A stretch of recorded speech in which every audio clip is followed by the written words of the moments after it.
cambio importante que fueron las escalas del monotributo. Habíamos visto nosotros una planillita y ahora tuvieron las escalas. No cambiaron los montos a pagar, pero tuvieron las escalas. Sí, por ahora, tal cual.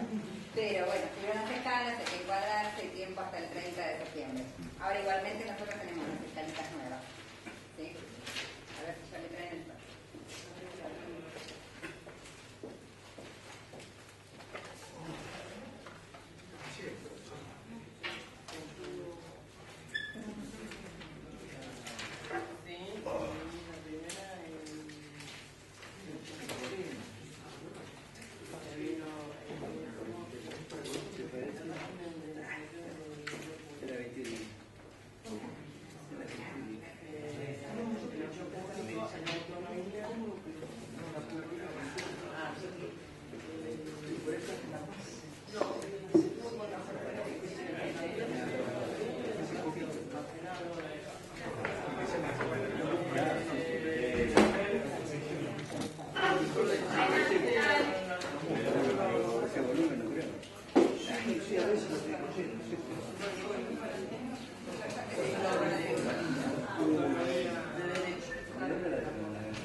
No dije que ayer para siempre.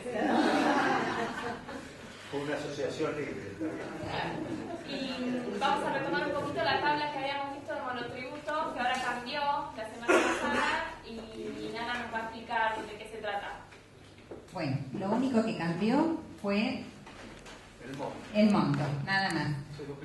Se duplicó el monto, o sea que todos, inclusive pensamos que de oficio la FIP iba a poner a la gente en la categoría que caería con ese nuevo monto, pero no fue así, así que hay que entrar con la clave fiscal, recategorizarse de acuerdo a esos montos y se paga, bueno, un poco menos si seguían en esa categoría.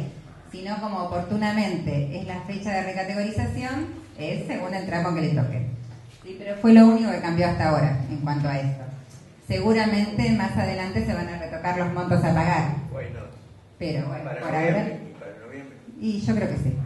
Pero bueno, en principio no hay nada. Bueno, después de ganancias, yo no sé si algunos son monotributistas y otros trabajan en relación de dependencia, con ganancias más. ¿Sí? Monotributistas. O sea que todo esto te toca. Y después, bueno, el tema de ganancias, y porque ahora vamos a entrar a ver bienes personales. Está bastante enganchado en la cuarta categoría con respecto a los montos, cuando están obligados para presentar la declaración jurada, no solamente tributar. ¿Se escucha bien? Disculpame, ¿el monotributo social tiene algún cambio o es lo mismo? ¿Se duplicó de 2 a 4 y listo? Nada más, no hay nada, porque inclusive antes existía el monotributo eventual. Ah, ese no lo sabía. Claro, antes se tributaba nada más que 35 pesos por mes, lo que corresponde a autónomos, en el momento que una persona, por ejemplo un artesano, facturaba algo, tributaba eso. Y si no, a fin de año tenía que pagar lo que daba 35 por 12, para tener cubierta su jubilación. Después con los cambios eso se modificó y no está más. Está el monotributo social. El social sería. Claro, pero nada más. ¿Sí? Bueno. Entonces, ¿ninguna pregunta sobre ganancias? Así pasamos al otro tema. ¿No? ¿Leyeron el PowerPoint? De ganancias no se modificó el artículo 90, ¿no? No. Y la variación que existe entre lo que se marca como monto mínimo para la retención con respecto al artículo 90, que es 1.000. ¿Puedo decir la retención de qué? ¿Las deducciones o la retención? La retención de las deducciones mensuales, no a la anual, la mensual. La retención mensual que le hacen a una persona. El empleador. No, No, eso el único cambio que hubo fue el tema el aumento del mínimo. Sí, el aumento del mínimo, que hasta 15.000 pesos no les retienen nada, que de 15.001 a 25.000 aumentó un 20% la escala, o sea, las deducciones, para lo que valía antes 12.960 mínimo en únicamente para los que están en relación de dependencia. Eso es relación de dependencia, nada más. Eso es responsables inscriptos. No, quedó igual como antes. Sí. ¿Sí? Bueno.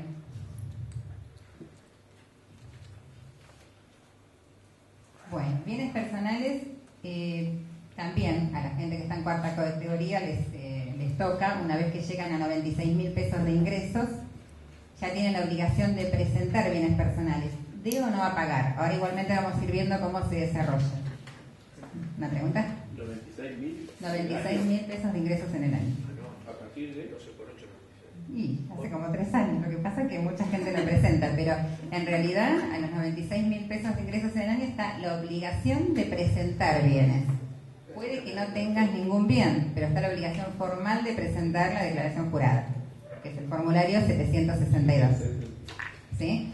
Como también los que superan los 144.000 tienen la obligación de presentar ganancias. ¿Sí? Bueno, a ver, veamos un poquito los antecedentes. El impuesto sobre los bienes personales se creó por la ley 23966 del 1 de agosto de 1991. También siempre nacen como impuestos de emergencia, pero se dice que van a estar durante 10 años y después se van prorrogando. Su antecedente inmediato fue el impuesto sobre el patrimonio neto, que rigió en la Argentina desde el año 1972. La principal diferencia entre uno y el otro es que en bienes personales, salvo en el tema de la casa-habitación, no se puede restar ninguna deuda. Y en el otro sí, se restaban las deudas que tenía el contribuyente hasta el 31 del 12. O sea, se hacía como una ecuación patrimonial. El activo menos el pasivo. En este caso es únicamente para la casa-habitación. ¿Sí? Los créditos hipotecarios. Se trata de un impuesto de carácter federal con afectación específica, ya que el 90% de su recaudación tiene como destino el financiamiento del régimen nacional de previsión social. Tiene naturaleza global que incide sobre la totalidad del patrimonio del país y en el extranjero de las personas físicas y las sucesiones indivisas domiciliadas en el país y sobre los bienes pertenecientes a determinados sujetos del exterior, que los bienes están acá en el país. Características del impuesto. Es un impuesto directo, la carga tributaria no se traslada, o sea, lo sufre la misma persona, la persona física o la sucesión indivisa. Es regresivo, dado que cuenta, esto también se modificó, porque acá dice dado que cuenta con un mínimo no imponible. Antes el mínimo no imponible era 102.300 pesos. El que llegaba a ese importe, o sea, no llegaba a ese importe o hasta ese importe, no pagaba impuestos. Y si no, pagaba por lo que excedía los 102.300. Eso se modificó y se puso el límite de 305.000 pesos. Ahora, la persona que llega a 305.000 pesos, 305.001, paga pero por la totalidad. No tiene la exención de los... ¿Sí? O sea, se modificó, se levantó, claro, pero se modificó la forma. O sea, antes yo tenía la exención, o sea, si yo con un departamento en ese momento llegaba a 102.200 pesos, no pagaba. Ahora, si llego con un departamento a 305.100, pago por todo. ¿Sí? ¿Se entendió la diferencia de cómo se aplica? Es periódico porque es anual, o sea, se repite todos los años y es personal. Cuenta con un mínimo no imponible, que es lo que hablábamos, y el contribuyente puede deducir el monto, que es lo que decíamos recién, del crédito tomado, pero únicamente para la casa-habitación. O sea, si toma un crédito para una vivienda, que es una inversión, que es otra vivienda aparte que su casa-habitación, ese crédito no se deduce. ¿Sí? O sea, por más que sea un inmueble, no es para casa-habitación. Entonces, se tributa sobre el patrimonio existente al 31 de diciembre de cada año, respecto de los bienes personales pertenecientes a las personas físicas y a las sucesiones indivisas. Se suele decir que es la materia grabada como una fotografía de lo que yo tengo el 31 de diciembre. O sea, los saldos que tengas en las cuentas, lo que tengo si estoy por vender una casa en enero, bueno, tributo porque yo en diciembre tenía el bien en mi patrimonio. ¿Sí? ¿Se entiende? Los sujetos, ¿quiénes los tributan? Los sujetos radicados en el país sobre los bienes situados en el país y en el exterior. ¿Qué quiere decir? Si yo tengo bienes acá y bienes en el exterior, voy a tributar por los dos, porque yo soy persona visible, persona física, radicada en el país. Las personas que residen en el exterior tributan por los bienes que tienen en el país.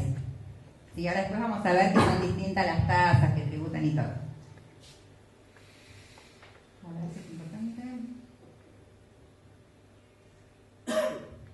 No, seguimos. No se ve muy bien. Pero dice contribuyentes. Entonces, el sujeto. Estamos hablando de las personas físicas y las sucesiones indivisas. Personas físicas sabemos que son las personas visibles. Las sucesiones indivisas es una figura, así como en ganancias, que se forma desde el momento de la muerte del causante hasta que sale la declaratoria de herederos. O sea, no es que fallece la persona y no se tributa más, no, se sigue tributando por los bienes que tenía el causante al 31 de agosto, pero con la figura de sucesión indivisa, hasta que sale la declaratoria de herederos y entonces va a formar parte de otra persona física, los bienes. Las personas... no, esto no. Bueno, entonces, habíamos dicho que los residentes en el país tributan sobre la totalidad de los bienes que tienen en el país y en el exterior. Los no residentes en el país tributan sobre la totalidad de los bienes que tienen en el país. Hay un caso particular que es cuando las personas físicas que tienen nacionalidad extranjera están domiciliadas en el país por motivos laborales debidamente acreditados, tributan el impuesto solamente por los bienes situados en el mismo, siempre que permanezcan en el país por un plazo de hasta 5 años. Es decir, estas personas toman el carácter como si fueran residentes en el país porque están 5 años y no necesitan para tributar la figura del responsable sustituto, que lo vamos a ver más adelante. Bueno, el caso de los condominios. Cuando los bienes se poseen en condominio, cada condomino incluye en su declaración jurada la parte que le corresponde de la totalidad de los bienes. Vamos a suponer que, así como una herencia o un condominio, también podemos tener que yo tengo, no sé, el 50% de una propiedad, mi hermana tiene el otro 50%, o bueno, otra persona tiene el 50%. Cada uno tributa por el porcentaje que le corresponde de esa propiedad o de los bienes. ¿Sí? Sucesiones indivisas. Las sucesiones indivisas son contribuyentes por los bienes existentes al 31 del 12, esto es lo que dijimos antes, por la fecha que queda comprendida entre el fallecimiento del causante y el día en que se dicte la declaratoria de herederos o se declare válido el testamento. ¿Recuerdan lo que era una sociedad indivisa? ¿Sí? ¿Qué es? Sé que estuviste leyendo Harach, así que... La sociedad indivisa es cuando no pueden dividir los bienes, o sea, son bienes que no se pueden dividir. No lo pueden separar porque es una casa, por ejemplo, no pueden separar físicamente los bienes. Claro. Lo que está, cada uno tiene su porcentaje de ese bien, pero no lo pueden Entonces, cuando dividir. fallece una persona, se crea una personalidad jurídica que se pasa a llamar sociedad indivisa. Entonces, esa sociedad indivisa la vamos a considerar para tributar bienes personales. Nace el sujeto cuando fallece la persona y finaliza cuando se hace la sucesión de herederos. Claro, cuando se hace la declaratoria de herederos, que cada uno puede adjudicar el porcentaje que le corresponde de la casa, como vos decís, o de los bienes que tenía el causante, ya ahí empieza a tributar como persona física, como eso del condominio. Yo voy a poner el 50% de la casa que me tocó. Mientras dure el juicio no se aporta. ¿Sí? ¿Sí? Lo aporta la sucesión indivisa. Ah, la asociación. O sea, a ver, Como la personalidad jurídica pasa a ser de persona física a para hacerlo... Y suponete que sean 2 o 3 o X los herederos. No, para hacerlo más rápido. Cambia la personalidad. No es persona jurídica. Cuando una persona, por ejemplo, es contribuyente, fallece, lo que hay que crear en AFIP es que la misma persona, Juan Pérez, se va a llamar Juan Pérez sucesión indivisa o sucesión indivisa de Juan Pérez, con el mismo número de quit que Juan Pérez. El causante. El causante. Entonces, tributa como si Juan Pérez estuviera vivo. O sea, ya falleció, pero sigue tributando hasta que se declare... Exactamente. Y ahí ya se da... Claro, ahí se da de baja la sucesión indivisa porque no tiene más bienes. Claro. ¿Sí? Lo mismo pasa en ganancias. Vamos a suponer que Juan Pérez se dedicaba a tener alquileres. Los alquileres van a seguir existiendo, aunque Juan Pérez no viva más. Pero ¿quiénes reciben las ganancias? Los herederos. Como no se puede dividir todavía cuánto recibe cada uno, también ganancias tributa Juan Pérez, pero como sucesión indivisa. Y se arreglan los herederos como puedan, digamos, porque... Claro, bueno, ahí... Se sabe hasta el final de la película, eso para herederos. ¿Cómo? No, digo, hasta después de muerto te siguen. Sí, porque es como que no se puede atribuir a las personas, pero... La lógica está bien, pero... Claro, son impuestos... Claro, es sujeto del impuesto, pero bueno, el sujeto del impuesto desapareció, el impuesto sigue al patrimonio, ¿no? Exacto. Usted dice que tiene con el mismo número de documentos. ¿El documento se lo requiere? No, el mismo número de quit. El mismo número de quit. O sea, el número de quit se transforma en el quit de la asociación indivisa. No, el documento sí. Sí, tal cual. Es una ficción legal. Claro, y bueno, sí, pero es como una continuidad.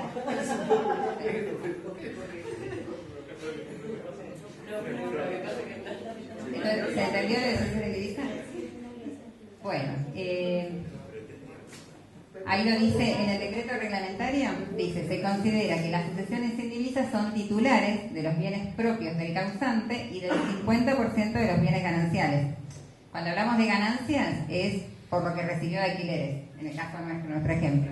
Ahora, en este caso, el causante, la ley de bienes personales dice que el esposo tributa por sus bienes y por los bienes gananciales, salvo que se pueda demostrar que los bienes fueron adquiridos con el propio fruto del trabajo de la mujer y todo eso.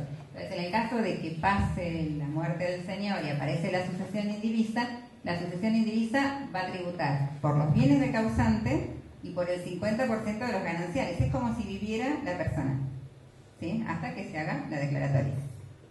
O sea, un 50% es de la señora y el otro 50%. Bueno, la ley de impuestos sobre... ¿Una pregunta? Sí, pero cuando está vivo tributa solo el causante, digamos. El causante tributa, pero tributa por lo de él y por los bienes gananciales. O sea, no cambia. Todo sigue igual hasta la declaratoria de herederos. Exacto, exacto. Sigue todo igual hasta la declaratoria. Sí, en la declaratoria de herederos ya Se escriben, sí. Claro, pero ahí en la declaratoria de herederos ya es como una prueba de que a vos te corresponde determinada cantidad de bienes. Se puede evaluar. Entonces ahí correspondería declararlo cada uno y desaparece la asociación indivisa. Pero si no se hace, se va contra el... Si no se hace, claro, si no se hace, va a seguir tributando la asociación indivisa hasta que salga. Hasta que haya otro causante. Exacto. Hasta que haya otro causante, hasta que... Hasta que se vote. Claro, pero a veces no tiene término. Porque la asociación, inclusive, mucha gente no la empieza enseguida. Entonces esto es continuidad hasta que se haga otro. Una consulta respecto de los fideicomisos están exentos, ¿no? No. En un primer momento estaban, pero después no. Inclusive, si vos ves una liquidación de fideicomiso, al fiduciante le pasan todo el detalle de los impuestos que se pagan, que para el fiduciante no deja de ser un costo. Sí. Para el extranjero residente en el país, Sí. que aparte de los bienes en el país, tiene bienes, digamos, una cuenta afuera. Sí. ¿Esa cuenta es embargable por el país por ser residente acá? ¿Embargable o...? Tributar. Tributar. Si tiene más de 30 días en el extranjero, la cuenta se considera que está firme en el extranjero y se tributa sobre esa cuenta, salvo que pague un impuesto análogo en el exterior, entonces ahí ya no.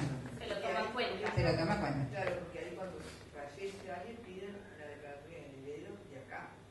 No, bueno, pero si está en el patrimonio del causante, la cuenta del exterior también. No, pero está bien. Pero es parte patrimonial de la persona que falleció. O sea, esa cuenta no es que quede en el exterior y nadie más la tiene. No, yo preguntaba si tenía injerencia al lugar de residencia. Tiene lugar, tiene injerencia, pero la ley prevé que si tiene más de 30 días en el extranjero, esta cuenta es firme en el extranjero, pero es el patrimonio del causante. La diferencia está en que si en el exterior existe algún impuesto que grave esa cuenta, así como bienes personales, se descuenta de este impuesto. ¿Sí? Por más que efectivamente no demuestre que está pago, solamente que existe ese impuesto análogo. Tengo que demostrar que se pagó. ¿Sí? O sea, eso lo que evita es la doble imposición. Por una cuenta yo no puedo estar pagando en el extranjero y pagando acá. Entonces, lo que te permiten es descontarlo. Pero preguntó de un Tiene que ser un extranjero, impuesto ¿es un similar. extranjero? En la Sí. misma isla.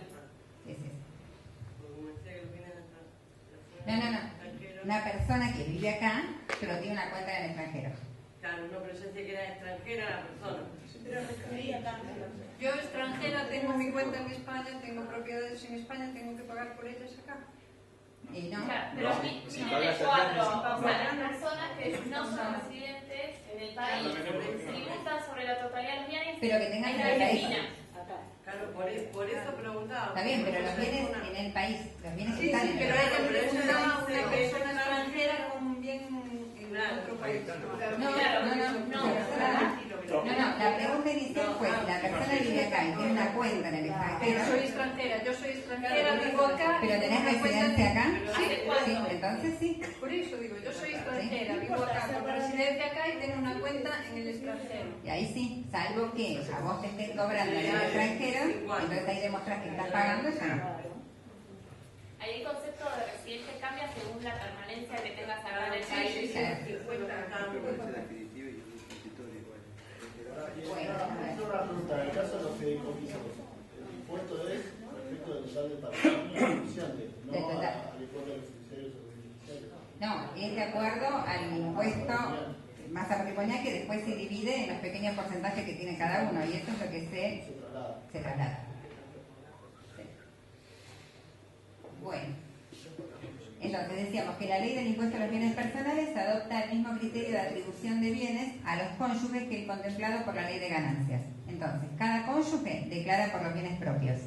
Además, corresponde atribuir al marido, además de los bienes propios, la totalidad de los bienes que revistan el carácter de ganancial. Esto también se da porque, a ver, muchas veces trabaja uno de los dos y los dos tienen los bienes que son gananciales y yo lo divido a la mitad, como que queda la mitad grabada y la mitad no. Si la otra persona no tiene la obligación de presentar una declaración jurada, lo tributa el esposo. O sea, el esposo tributa los bienes gananciales como si fueran el 100% de él. ¿Se entiende?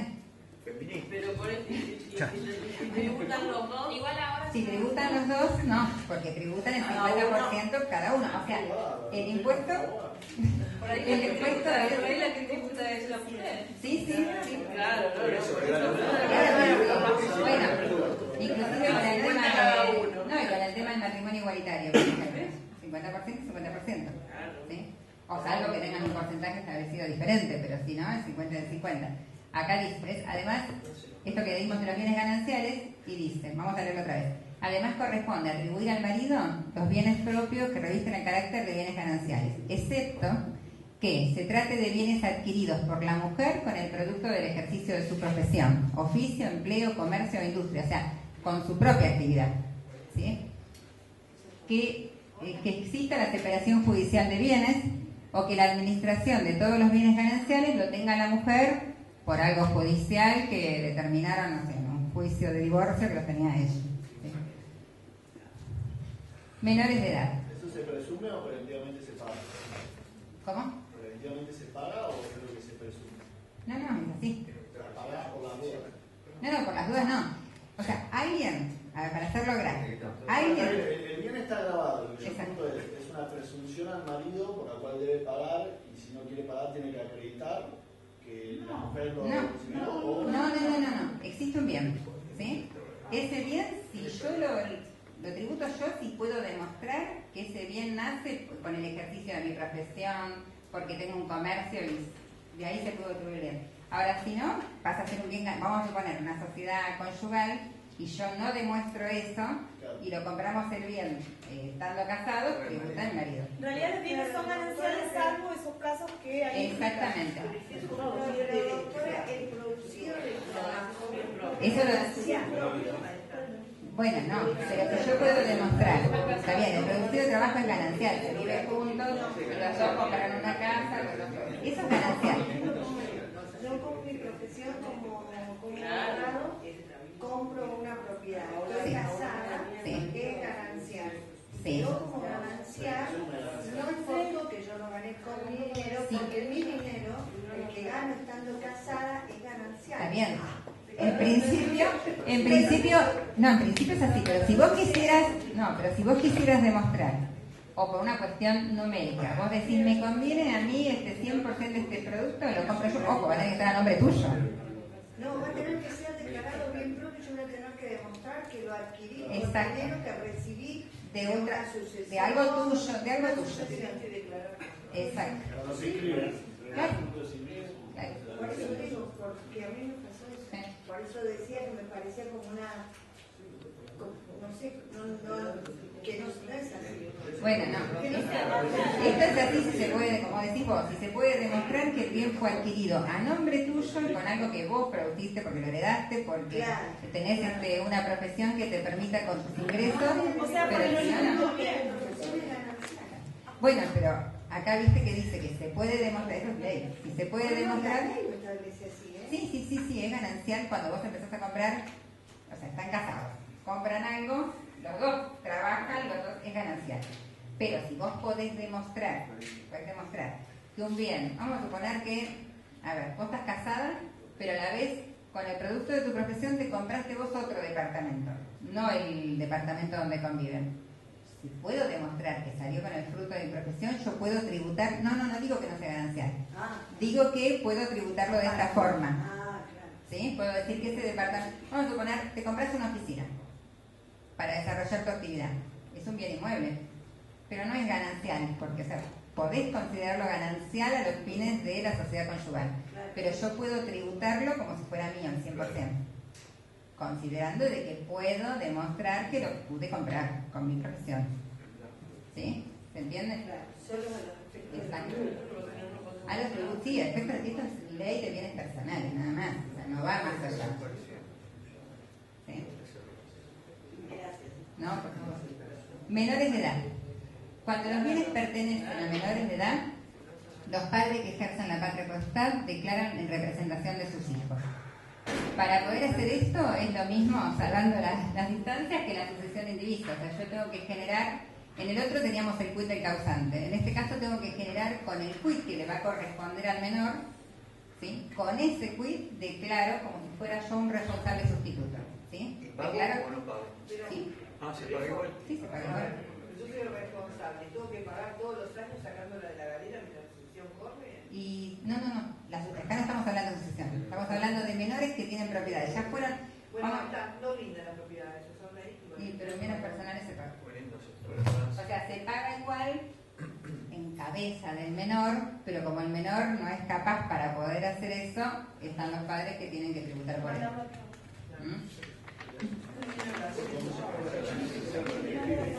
Bueno, no es por hay exenciones. Entonces, las exenciones se encuentran establecidas por el artículo 21 de la ley. Son taxativas, o sea, es lo que está en la ley.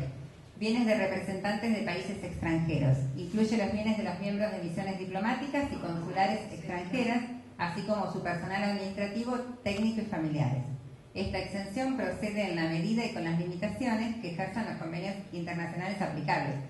Generalmente cuando pasa eso, que viene gente del extranjero, diplomáticos, solo se firman convenios y esas personas están exentas de pagar por el tiempo que estén acá. En caso de que la exención no resulte aplicable, estas personas físicas y sus familiares tributan por los bienes situados en el país, en la forma, plazos y condiciones, que después vamos a ver más adelante, del resto de las personas físicas domiciliadas acá, en el país. No se utiliza la figura del responsable sustituto.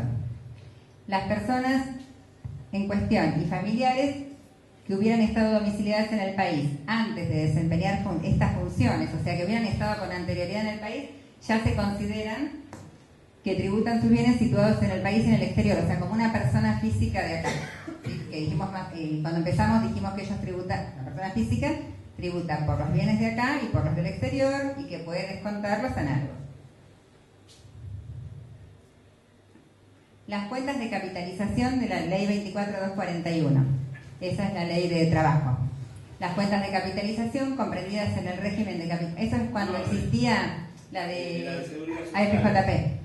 Esa es la de la seguridad. Claro.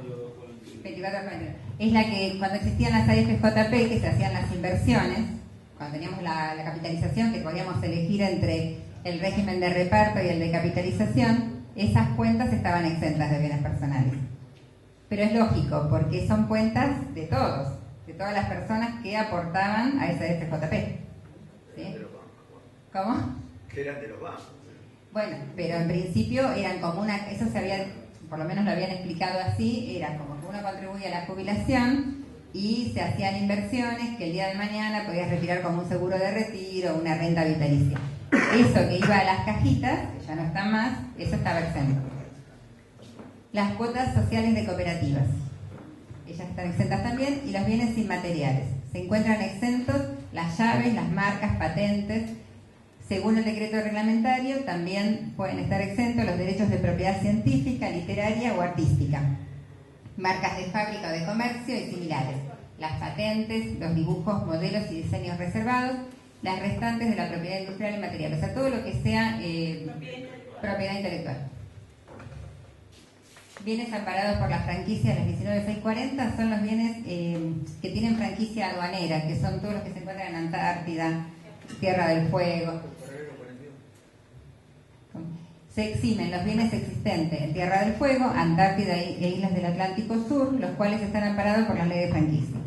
Los inmuebles rurales se encuentran exentos también, pero porque están alcanzados por la ley, por otro tipo de impuesto que es ganancia mínima presunta, que vamos a ver después.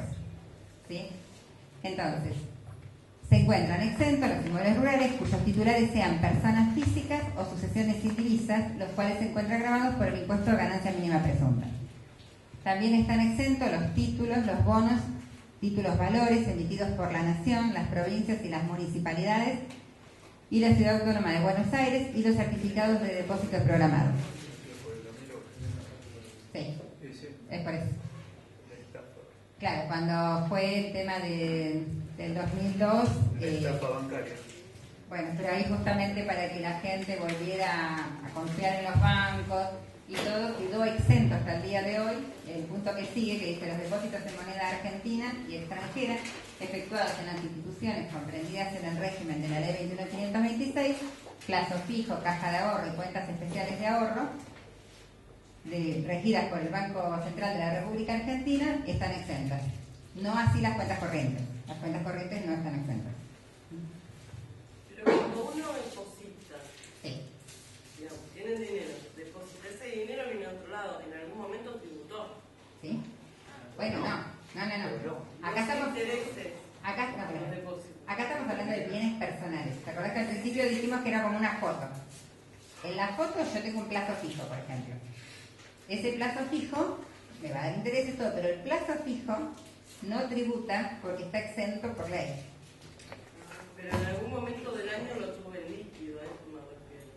Si vos lo tuviste en líquido es otra cosa, pero si vos, por ejemplo, está por llegar el 31 de diciembre y plata que vos tenés en tu casa, decís, hago un plazo fijo. Sí, por no tributo. No tributo en el plazo fijo. ¿Se entiende? Sí. O sea, esto es lo que está exento, ¿pero por qué? Por lo que decía el señor.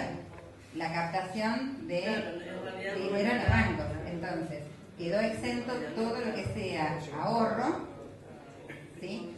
Todo lo que sea caja de ahorro, plazo fijo, todo lo que sea ahorro está exento, por ahora, bienes personales. Sí, estamos hablando de eso. Menos las cuentas corrientes, que son las cuentas que se utilizan para la operación de las empresas. Igualmente, no hay obligación de declaradores a partir de los 90.000. No. Porque, a ver, no te entendí. No, pero espera, el conjunto, o sea, vos, el límite de los 96.000 no es en cuanto a montos, es en cuanto a, vos sumas todos tus ingresos, claro, a ver si te corresponde o no presentar. Vos sumas todos tus ingresos brutos, antes de los descuentos, y suma más de 96.000 pesos en el año, ya lo tenés que presentar. Vamos a suponer que, no sé, tenés... Y bueno, si surgiera que se cruce información y bueno, no lo presentaste, es posible que la AFIP te diga hubiera correspondido presentar y bueno, no, rectificatoria no, porque no hiciste un original. Te va a intimar a que hagas la presentación original y después, bueno, vas a tener los intereses porque supuestamente si te dio a pagar tenía que haber sido en un momento anterior, más la multa. Si no te da a pagar solo la multa porque la única falta que tuviste fue la presentación formal. ¿Sí? Ante la AFIP siempre hay dos tipos de obligaciones. Una es la formal y otra es la que... Exacto. Entonces, la formal, cuando vos evitás o no pudiste o no sabías que tenías que presentar una declaración jurada, lo que se llama multa automática. Surge la multa automática que en algunos impuestos o en las declaraciones mensuales, por ejemplo, es de 400 pesos. Y después tenés eso.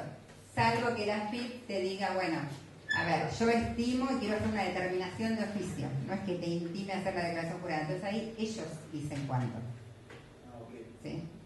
Pero esa determinación de oficio generalmente es cuando raro. no presentás. Cuando no presentás. Que está la autodeterminación, ¿no? Exacto. Primero está siempre la autodeterminación.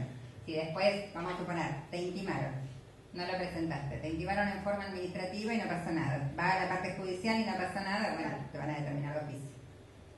¿Sí? Los bienes, bueno, ¿quiénes están exentos también? Los bienes grabados cuyo valor en conjunto determinado de acuerdo con las normas de esta ley sean igual o inferior a 305.000 pesos. Esto es lo que hablábamos al principio, que había cambiado el parámetro. ¿Sí? Entonces, dijimos que 305.000 pesos está exento, pero si tengo 305.001 está grabado todo.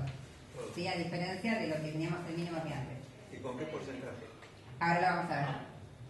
Cuando el valor de los bienes supera la mencionada suma, quedará sujeto al gravamen la totalidad de los bienes grabados del sujeto pasivo del tributo. Esta última exención es aplicable a aquellos contribuyentes comprendidos en el inciso A, o sea, todas las personas físicas domiciliadas en el país y las sucesiones sin divisas radicadas en el mismo, por los bienes situados en el país y en el exterior. Ahora, hablamos antes de la figura del responsable sustituto. ¿Sí? Entonces, por ejemplo, una persona que es del exterior y acá no tiene quit, pero tiene un bien del exterior, responsable sustituto, esta persona no computa el mismo mínimo. ¿Sí? Esa persona, por el bien que tiene acá en Argentina, tributa directamente un impuesto fijo, un porcentaje fijo. ¿Sí? O sea, no tengo una exención. Así no llega a los 305.000 pesos, vamos a suponer que el bien sea 100.000 pesos. Esa persona igual tributa. Sin importar el valor de los bienes. No le importa el valor de los bienes. Pero estamos hablando de una persona que vive en el exterior y que tiene un bien acá. ¿Sí? Entonces, sobre el valor del bien va a aplicar el 1,25%, eso también quedó siempre igual, y va a pagar si el importe que me da supera los 255,75. Si no, no paga.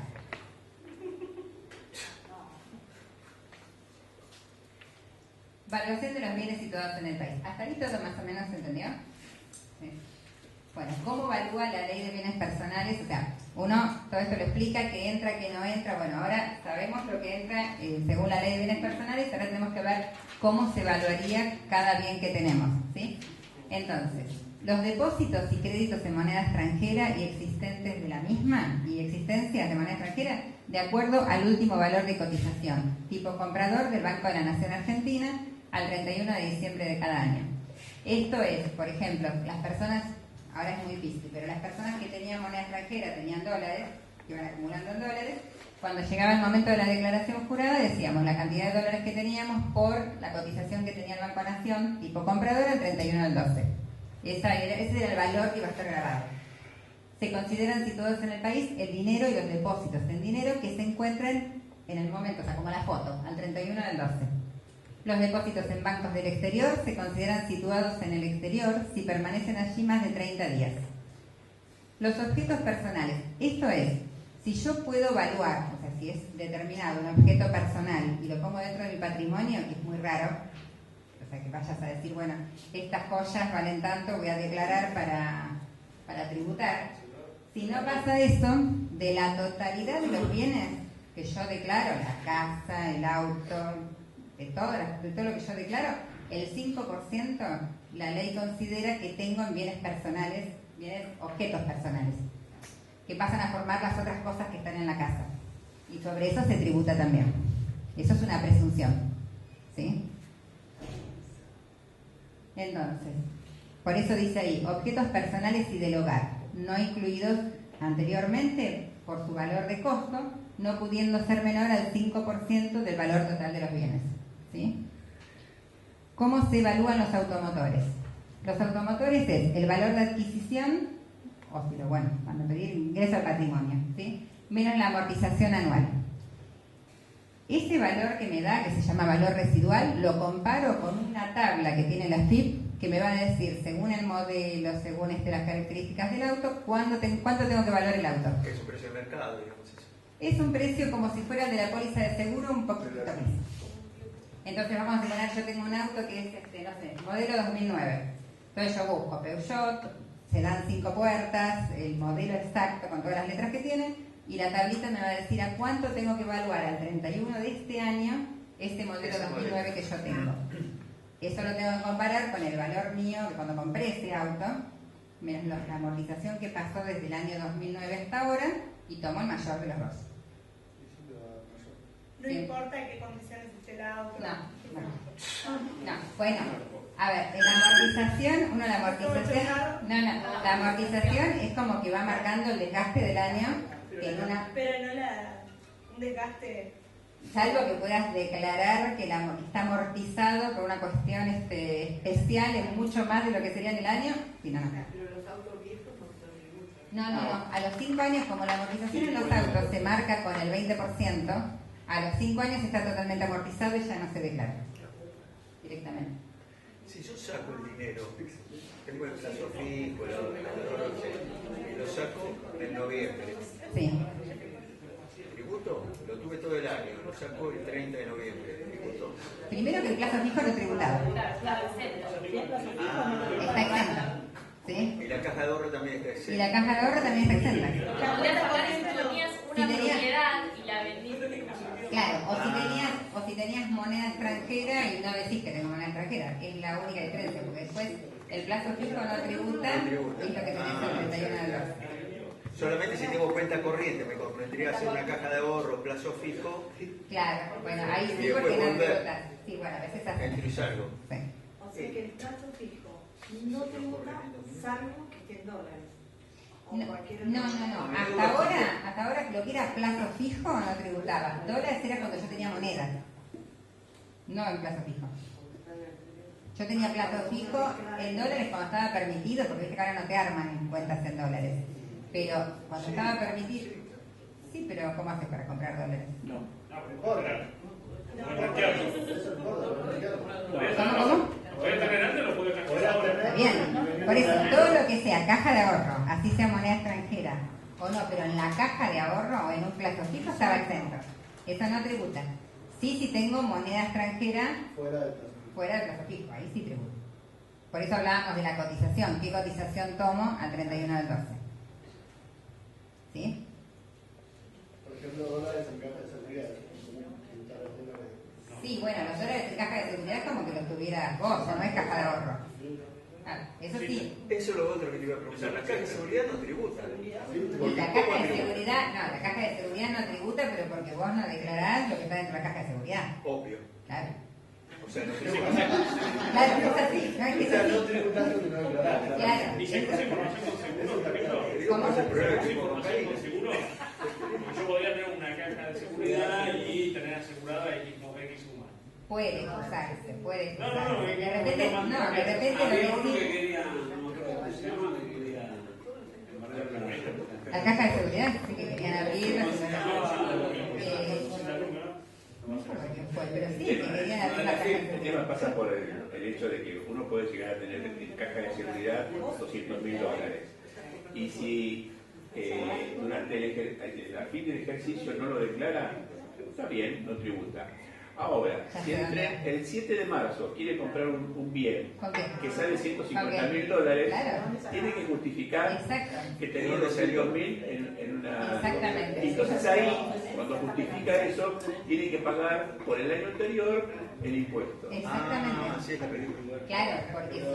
O sea, conviene seguir el negro. El tema es cuando va a justificar.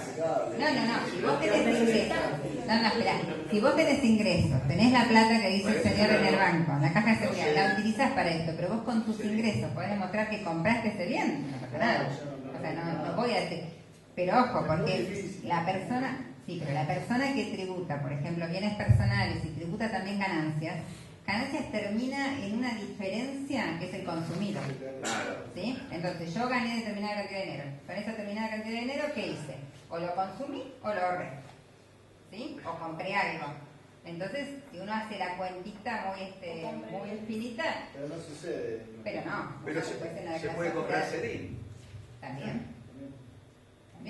Hay que Bueno, apurar. eso Hay fue que algo... apurarse. No, pero eso fue algo que se hizo justamente para arrancar este tipo de cosas. Claro. Como en un momento, hace 3 años, estuvo la ley de blanqueo. Bueno, en esa ley había 3 títulos. En el primer título vos blanqueabas todo lo que fuera moneda extranjera y todas las cosas que no se habían declarado antes. En el segundo título, no me acuerdo, eran operaciones o cosas que tampoco se habían efectuado, y en el tercero declarabas inmuebles, que nunca había. Y te permitían declararlos pagando el 6 por 1000. Entonces todo el mundo aprovechó y lo hizo. Eso fue en el 2008. ¿Qué sería eso para las propiedades esas que se toman, viste, que propiedades 30 años? Pueden ser eso, pueden ser propiedades. Hay mucha gente en la provincia que nunca hace la escritura. Entonces, si ahora vos querés mostrarla, justamente por lo que dice el señor, mañana querés vender, ¿cómo haces para vender una propiedad que no la tenés? Pues suponete, la querés mostrar, en ese momento te permitían hacerlo así. Ahora ya no, inclusive la última moratoria que hubo, una moratoria que te permitía cancelar las deudas en 120 cuotas, pero tenía un interés importante y no blanqueabas. O sea, cada tanto... Esta famosa, ¿te damos una mano? Que parecía ahí. Esa. Esa. Ah. O sea, la mano era que podías... El plan vigente que existe hoy son 6 cuotas. O sea, hay gente que en las PIB debe mucha plata y si vos le querés... ¿Qué pasa? Por ejemplo, te pueden invalidar la constancia de inscripción y entonces no puedes trabajar. Lo querés regularizar y 6 cuotas a veces es muy difícil. Pero si uno lo conoce a vudú... No, pero suponete que no... No, por eso, la deuda impositiva en mora se convierte, puede llegar al quebrante. Claro, ¿sí? Por eso salen estos planes. Claro, salen estos Lo que planes. pasa es que también está la dicotomía de que es un moroso y es una cuestión de equidad tributaria, vos no podés... Claro, tal cual. Moroso, porque si no nadie va a pagar impuestos. Exactamente, porque siempre vas a estar esperando que aparezca algo así para... Bueno, acá se usaba. Se usaba, pero ahora en esta nueva, porque en esta última... La gran empresa lo usa, claro, no pagan los impuestos para meterse en una moratoria. Ahora en esta última no fue tan beneficiosa como para esperar eso. O sea, lo único que se permitió fue poder pagarlo en 120 cuotas, que la persona que tenía mucha deuda le vino bien, digamos. Pero nada más. Sobre todo con las clausuras. Claro. Todos pagamos el Audi. Bueno, y no, el anterior. El Audi lo pagamos entre todos, ¿no? Y bueno, eso no sé. Me pareció... Es ganancial. ¿Ganancial? No, porque eso era para allá directamente el patrimonio del hijo. O sea que no. Pero vino de la mujer. Bueno, la evaluación de los inmuebles. A ver, los bienes situados en el país. Se entiende que son inmuebles cuando integran el patrimonio el 31 del 12. Acá, por ejemplo, lo que decíamos que en la provincia a veces no se hacen las escrituras. Ya con que tenga la posesión del inmueble, ya es mío y lo tengo que tributar. ¿Sí?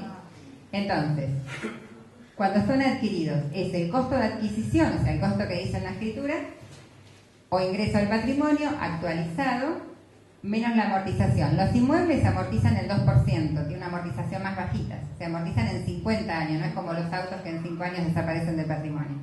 El 2%. El valor residual impositivo lo comparo con la base imponible. ¿Con qué base imponible? Con la que pago el impuesto inmobiliario, por ejemplo. Entonces, yo comparo con eso, o sea, hacer esta cuenta comparada con el impuesto inmobiliario, tomo el que sea mayor. En un momento, por ejemplo, cuando estaban, hace 2 o 3 años empezaron a reevaluar los impuestos, los inmobiliarios. El valor fiscal. Claro, el valor fiscal. Entonces ahí empezaron a pagar por ese valor muchos bienes. Antes no, porque antes hacía esta comparación y me quedaba con el valor de escritura, porque eran muy chiquititos. En cambio ahora ya casi todos tributan por el valor, salvo que sean inmuebles nuevos. Si yo compro un inmueble nuevo, el valor va a ser importante. Contra el inmobiliario seguro que voy a hacer esta cuenta. Ahora, si está desde hace mucho, al cambiar la evaluación impositiva, ya tributamos por el de la boletita. La amortización, esto es para tener en cuenta. En esa cuenta que dijimos recién, dijimos que le restábamos el 2% de amortización. El terreno, porque cuando tenemos una casa o un edificio, hay una proporción de terreno y una proporción de edificio. Lo que se amortiza es el edificio, el terreno no tiene amortización.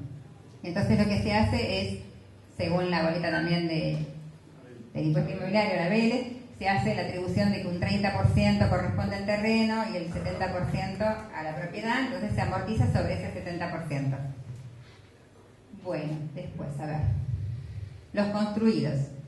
Cuando se construye un inmueble es el valor del terreno, también por el costo de adquisición actualizado, más el costo de construcción, que se obtiene colocando cada una de las sumas invertidas en la construcción desde la fecha de cada inversión hasta el 31 de diciembre de cada año, menos la amortización de esas sumas invertidas, porque el terreno dijimos que no se amortizaba. Eso me da un valor residual que otra vez se compara y tomo el mayor. Los inmuebles en construcción, vamos a suponer que llegó el 31 de diciembre y está en construcción el inmueble, no es que está en construcción. Entonces tengo el valor de terreno de la misma forma, más el costo de la construcción, que son las sumas invertidas, y acá lo que no voy a tener es amortización. ¿Sí? Tengo el valor residual, que se obtiene de sumar todo lo que estoy invirtiendo en esta construcción, contra, se toma el mayor, pero acá inclusive es valor residual impositivo comparado con el impuesto inmobiliario. Acá en la construcción hay veces que no tengo tampoco el valor del inmobiliario. Entonces, si no tengo con qué comparar, tomo la suma de todas las sumas invertidas. ¿Sí? Las mejoras. Vamos a suponer que ya tenemos la casa y le hicimos mejoras. Se aplica el mismo método que para las mejoras construidas o en construcción, según corresponda. El 2% de la amortización anual se computa desde el inicio del trimestre calendario en el que se haya producido la adquisición, ingreso al patrimonio o construcción. Con respecto a la evaluación de los bienes inmuebles situados en el país, la ley establece que la misma no podrá ser inferior a la base imponible, o sea, no puede ser, por eso es que se toma el mayor, no puede ser inferior a lo que dice el ABL.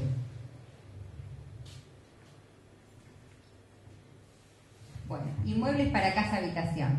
En el supuesto de tratarse de bienes inmuebles destinados a la casa-habitación, el valor determinado en base a lo establecido anteriormente, o sea, si es una casa adquirida, si es que la estoy construyendo, todo esto se podrá deducir el importe que adeudo al 31 de diciembre de capital en un banco por un crédito hipotecario. Es el único caso en que puedo deducir la deuda, ¿sí? Bueno. Eso pasa inclusive cuando compro la propiedad o cuando le estoy haciendo una mejora. Yo pude sacar un crédito para una reparación, por ejemplo. Ese crédito, como es sobre mi casa habitación, también lo puedo restar. Si es un terreno, no. Porque en el terreno en realidad no te van a dar un crédito hipotecario sobre un terreno. Porque ¿qué te graban? No tienen nada para hipotecar. ¿Sí? ¿Y si es una extensión? Si es una extensión, sí. No, sí que te van a dar un crédito. Pero para... No te dan un crédito de vivienda, hipotecario sí. Está bien, pero ahí no tenés la vivienda todavía. No, bueno, te cambia el valor de hipoteca. Exacto, pero no tenés la vivienda. ¿Sí? Bueno, a ver. Los inmuebles rurales. Dijimos que las personas físicas que posean inmuebles rurales, cuando el inmueble explotado tributa ganancias mínimas presuntas, no tributa bienes personales. Eso lo habíamos dicho al inicio, ¿sí? Porque es el otro impuesto que grava la improductividad. El inmueble inexplotado tributa también ganancia mínima presunta del inmueble, porque justamente lo que estás grabando es que el inmueble rural no sea algo que esté ahí que no dé producción. Ahora, perdón, el porcentaje de la ganancia mínima presunta es equivalente a un inmueble de la ciudad. ¿El porcentaje? El porcentaje que se paga? Sí. El 2% del activo. ¿Y el del bien de la ciudad? Si yo tengo la misma casa en el campo y en la ciudad. Pero son dos cosas distintas. El tema es que en los inmuebles rurales se hizo esta apreciación, que justamente para que no sea improductivo, lo que se dice es que se graba con el 2%. Cuando si yo lo considero mi patrimonio, voy a tener una escala que la vamos a ver ahora. ¿Sí? Ahí está la escala. ¿Ves? Alícuotas del impuesto. Entonces, esto es como lo de ganancias que vimos el otro día, que depende de lo que me quedaba como ganancia neta, tributaba un porcentaje. Bueno, esto es lo mismo, de 305.001 sería. A 750.000 tributo el 0,5%. Más de 750 a 2 millones el 0,75. 2 millones a 5 millones el 1 y más de 5 millones el 1,25, que es el mismo porcentaje que tributa el responsable sustituto. Ahora, si eso yo lo tengo en la ciudad, ¿cuánto pago? Ese es lo mismo. En la ciudad, esto. Lo mismo. Sí. En el campo que en la ciudad. En el campo, si lo tomás como... Claro, si vos tenés un inmueble rural que lo tenés en tu patrimonio, pero sos una persona que desarrolla una actividad, ¿sí? Estaría grabado con ganancia mínima presunta. Entonces no lo grabás acá. ¿Sí? ¿Se entiende? O sea, para este impuesto está exento. Para este impuesto está exento, yo no lo tomo en la tablita. Para bienes. Porque ya paga por ganancia mínima presunta. Es para evitar la doble imposición. Claro. Claro. Cuando veamos ganancia mínima presunta, ahí te va a quedar más claro, porque ¿qué pasa? Ganancia mínima presunta es como bienes personales, pero de una sociedad o de una asociación indivisa que está desarrollando una actividad, pero graba el 2% del activo. De todo el activo, claro. Y depende, porque bueno, estamos hablando de bienes. Está bien, pero son de bienes propios. Acá cuando hablamos de ganancia mínima presunta tenemos producción también. Entonces, ¿qué pasa? También vamos a ver que si tributa ganancias, el impuesto de las ganancias que pagué se deduce o se resta de lo que me daría ese 2%. Claro. Es distinto. O sea, el objetivo es distinto. ¿Sí? ¿Cómo? Y sí. Bueno, a ver. Bueno, acá está lo que hablábamos de los 96.000 pesos. ¿Quiénes tienen la obligación de presentar la declaración jurada? Los contribuyentes y responsables presentan declaración jurada cuando el saldo resultante se encuentre dentro de lo siguiente. Vamos a suponer que por alguna razón, en algún momento se inscribieron en bienes personales, ¿sí? Y que ahora la suma de mis bienes no da 305.000. Si yo sigo inscrito en bienes personales, lo tengo que presentar igual, aunque me dé cero, ¿sí? Si no, estoy faltando a la formalidad y tengo la multa. Lo que se hace en estos casos es, si yo ya no tengo que tributar bienes personales, hacer una presentación en AFIP de que ya no tengo bienes como para tributar bienes personales, se les da de baja y ya no tengo la obligación. Sí.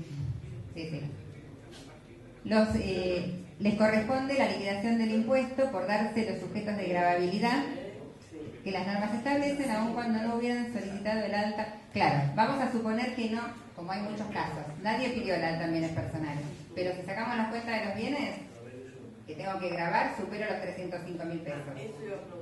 Están obligados. Claro. O sea, se dan los supuestos. Si la FIP, o sea, está investigando, no sé, ganancias mías, y justo cuando está investigando ganancias se da cuenta que por lo que yo estoy declarando tengo los bienes necesarios como para llegar a bienes personales, tenía que haber tributado bienes personales. ¿Sí? Se trate de empleados cuyas remuneraciones percibidas en relación de dependencia o los ingresos percibidos, bueno, acá se asoció a la Asociación Argentina de Actores, resulten iguales o superiores a 96.000 pesos. Entonces, volvemos a hacer la cuenta de todo lo que es... ¿Cómo? No, 12 por 8, decía yo. Sí, 8.000. Entonces, 8.000 pesos por mes, gané eso en bruto. Antes de los descuentos, ya me corresponde hacer la declaración. ¿Puede dar a pagar o no? Pero hacerla tengo que hacer. La presentación de la declaración jurada se efectúa. Los sujetos que tengan participaciones en sociedades que cierren ejercicio. Esto es, a ver, para explicarlo mejor. Vamos a suponer que una persona, aparte de sus bienes, tiene participación en una sociedad. Entonces, esas personas no tienen el mismo vencimiento que las personas que no tienen esa participación. Entonces, vamos a suponer, la declaración jurada de bienes personales y la de ganancias vence generalmente en el mes de abril de cada año. Estas personas, como tienen que esperar al cierre del ejercicio de la sociedad, y la sociedad tiene 5 meses para presentar el balance, se les deja presentar en el mes de mayo. ¿Sí? Y las personas que están en relación de dependencia que no dé a pagar, tanto en ganancias como en bienes, yo presento pero no tengo que pagar, mi vencimiento opera en junio recién. ¿Sí? Ahora, si cuando me retuvieron en ganancias me queda un saldo a favor o me queda un saldo a pagar, mi vencimiento se genera en abril. ¿Sí?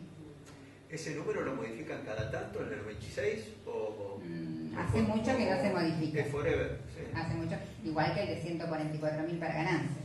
Ah, también. El de 144.000 para ganancias quedó ahora como un límite para presentación, porque en realidad si hasta los 15.000 pesos no me van a retener, claro, es más de 12, claro. Me quedó como un límite de presentación. O sea, no me retienen, pero igual tengo la obligación de presentar. Pero igual pagas su anuncio final. Sí, porque su final por la escala. No, porque vos fíjate que las personas... No, cuando vos... ¿Cómo? El suficiente de ingreso anual también aplica, a partir de la categoría F que... Pero esa es otra declaración jurada, ahora la vamos a ver. Es una declaración jurada informativa, esa no te va a dar a pagar nunca. ¿Sí? En esta que vos decís, la persona, bueno, te llegaste a los 144.000 pesos, tenés obligación de presentar ganancias. Entonces, ¿qué pasa? Subieron los mínimos. Entonces vos presentás, deduciste las cargas sociales, retenciones teóricamente ya no te tienen que hacer, entonces ya quedaría exento. O sea, vas a hacer la presentación, pero te tiene que dar cero. Para el modo tributista. No. Ese es para la otra persona que gana hasta menos de 15.000. Para el modo tributista. ¿No? No, el monotributista es la otra declaración jurada. ¿Y el responsable inscrito? Sí.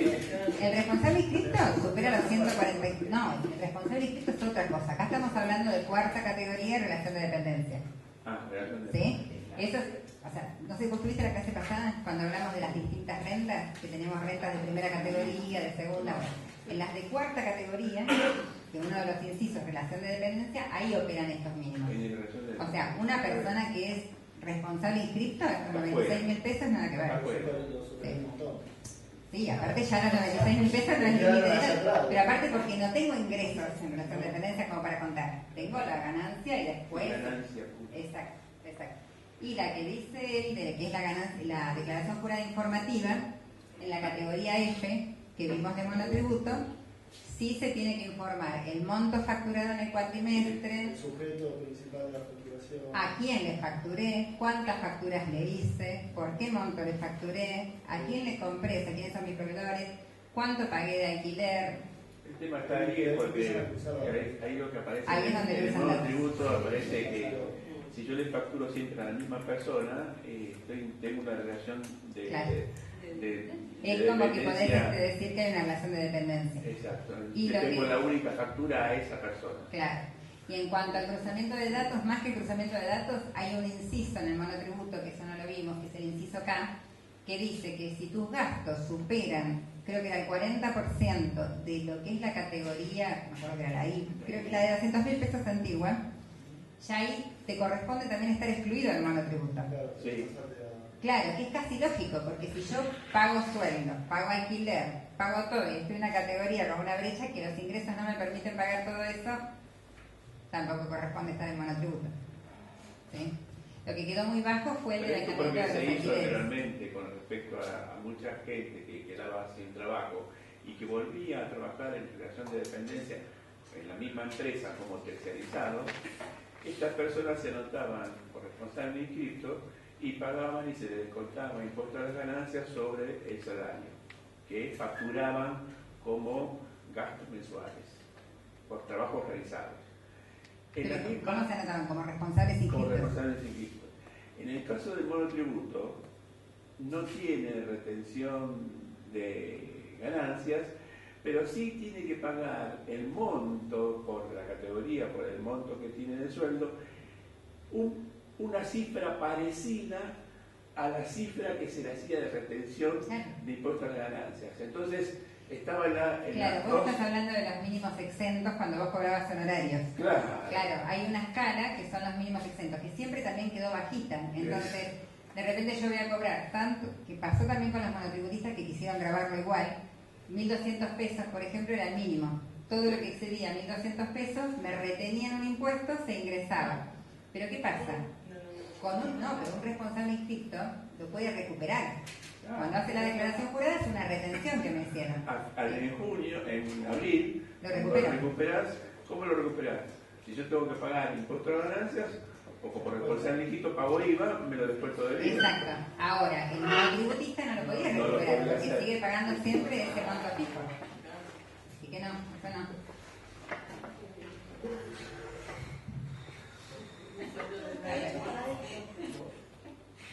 Bueno.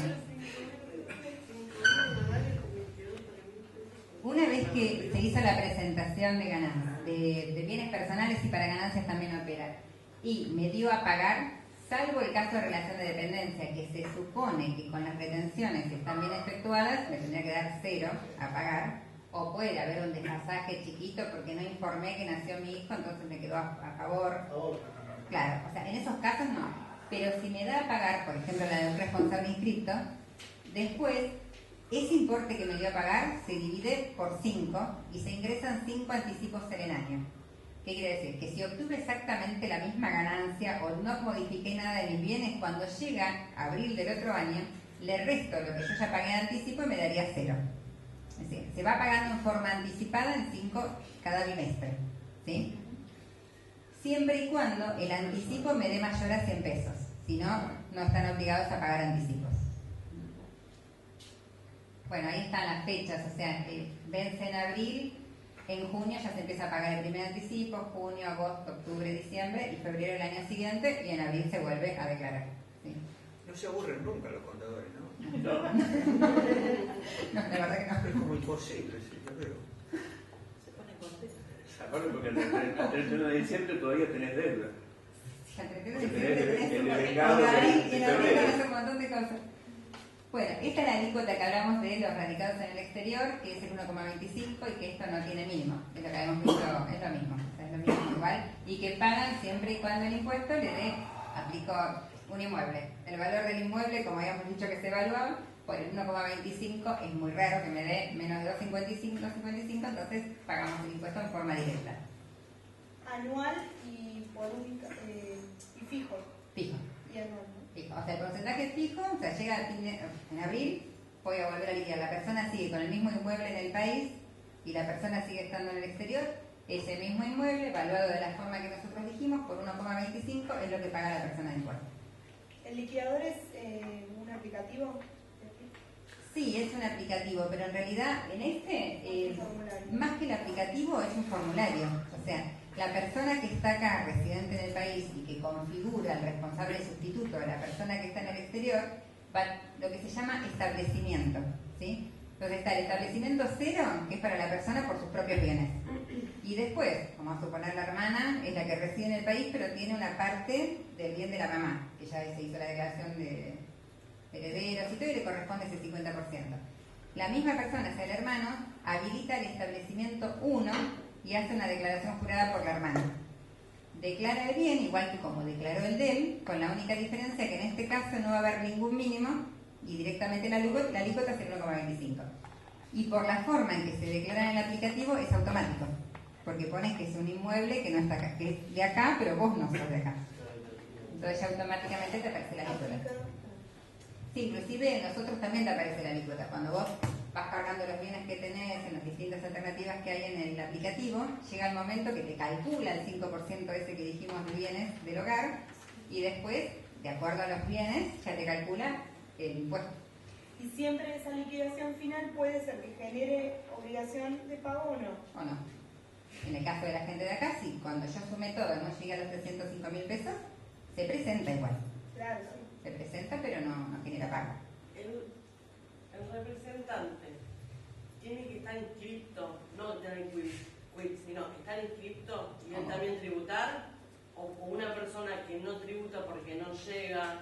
No, el representante, seguro, el representante puede tributar por lo de él y por el responsable sustituto. Si él no tributa, puede ser responsable sustituto de la persona que está afuera. ¿Sí? Ahora, 305.000 dividido 6, poner el dólar oficial, es así, son $50.000, cualquier departamento paga. Y ahora un departamento con ambiente ya paga. Por eso. Sí. ¿Se considera con el dólar oficial, me refiero? Sí, porque vos, no. Las inmobiliarias, por ejemplo, ahora si vos querés sacar querés comprar un departamento, está medio difícil. Habían creado un mix de lo que sería el valor del dólar inmobiliario. Sí. Bueno, ese valor es el que... Y ese es el que toma el fisco, esa es la pregunta. Celeste se llama ese. ¿Cómo? Se llama celeste. La FIP, ¿qué dólar toma? ¿El de 6, el de 9? No, la FIP te toma la oficial. Eso. El Banco Nación, pero 305.000 no sé por qué vos lo estás relacionando con el dólar. Porque suponete que yo tengo un departamento. Entonces, yo necesito juntar 305 para pagar. Sí. Yo tengo el departamento. ¿Cómo me lo evalúan el departamento? No, pagas por el valor fiscal. Claro, vos cuando el departamento, cuando vos ya lo declaraste, se supone que tenés una escritura. En la escritura, vamos a suponer que lo compraste en dólares. Pero te dice equivalente a tantos pesos. Entonces vos ya vas a tributar por esos pesos. No tenés que hacer la relación de los 305.000. Cuando vos sumas la cantidad de bienes, si vos no llegaste a 305.000, la pagás. Pero si no, tenés que pagar igual. Yo entiendo la relación que haces vos, como diciendo 305.000 pesos, ¿cuántos dólares son? O sea, si yo quiero comprar un departamento hoy, ya está, tributo.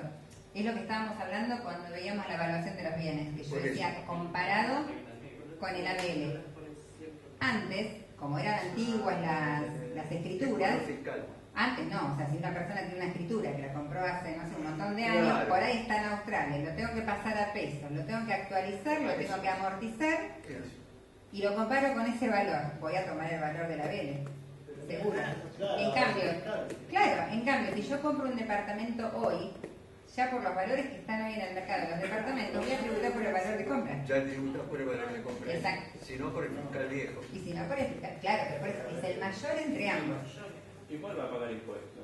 Si tiene 50.000 dólares. Igualmente las escrituras generalmente se pone menos del valor.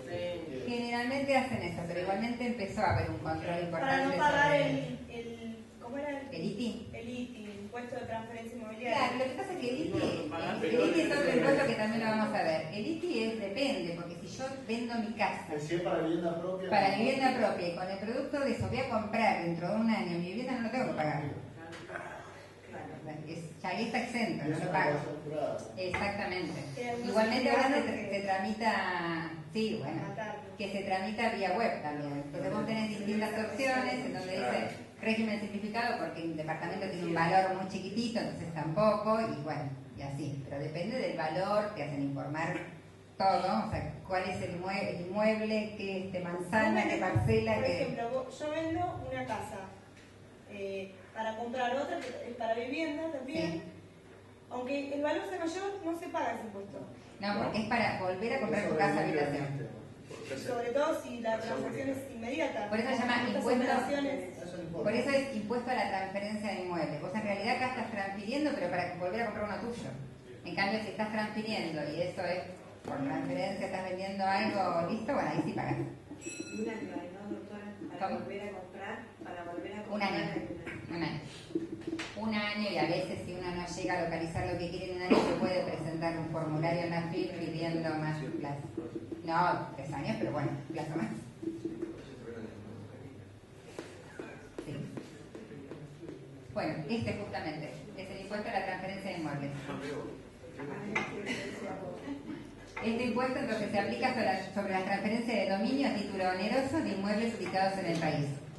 Quienes deben tributar este impuesto son las personas físicas y las asociaciones indivisas. Volvemos a lo mismo, por ahí Juan Pérez no está más, pero vendieron esa propiedad porque se pusieron todos de acuerdo, los herederos, se sabe que no hay más herederos, ellos pueden decidir vender, entonces las asociaciones indivisas también transfieren los inmuebles, y en tanto esas transferencias no se encuentren alcanzados por el impuesto a las ganancias, porque estamos hablando, si no estamos hablando de una doble imposición, ¿sí?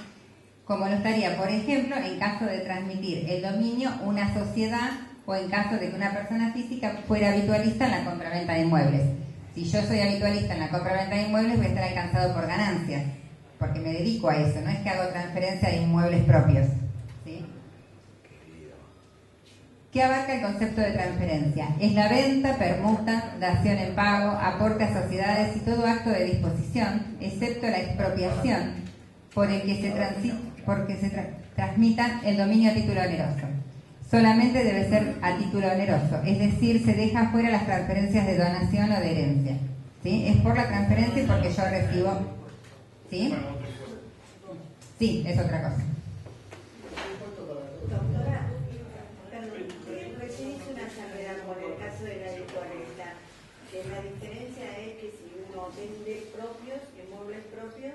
No, si por ejemplo mi objeto, mi actividad, tengo una inmobiliaria y me dedico a la venta, compra y venta de inmuebles, yo ahí voy a estar alcanzada por ganancias, pero ganancias propiamente dichas. Claro. No esto que sería vender un inmueble propio, Claro. ¿sí? Claro. El impuesto se deberá abonar a partir del momento en que se otorga la escritura traslativa del dominio o se otorgue la posesión. Esto es por lo mismo, si no se hace la escritura, si no, el impuesto no se pagaría nunca. Entonces es en el momento primero, la posesión o la escritura. La tasa del impuesto es del 15 por 1000 y se aplica sobre el valor de la transferencia del bien. Bueno, dice que sí, que si no hay un precio determinado, se busca algo en el mercado que simule ese precio. ¿Okay? Bueno. ¿Le quedó dudas?